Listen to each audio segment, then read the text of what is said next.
ரிஷப லக்னத்துல பிறந்தவங்களுக்கு, அதாவது யோகாதிபதி யார், பாதகாதிபதி யார் அப்படின்னு நம்ம இன்னைக்கு தினமும் ஒரு ஜோதிட தகவல்ல பார்ப்போம்.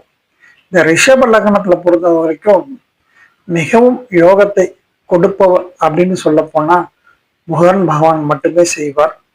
மற்றபடி உங்க யோகங்களை தடுக்கக்கூடிய கிரகங்கள் என்று எடுத்துக்கொண்டால் அதுல குரு முக்கியமான பங்கு வகிப்பார். இந்த ரிஷப லக்னக்காரங்களை பொறுத்த வரைக்கும் குரு திசை நடந்தா கண்டிப்பா அவங்களுக்கு பல மாற்றங்கள் ஏற்படும்.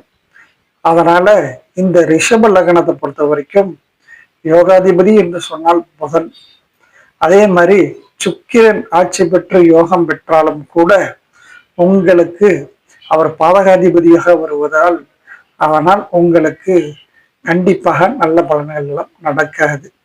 சந்திரன் உச்சம் பெற்று நல்ல இடத்தில் இருந்தால் கூட உங்களுக்கு சந்திரனாலும் உங்களுக்கு நல்ல பலன்கள் நடக்காது.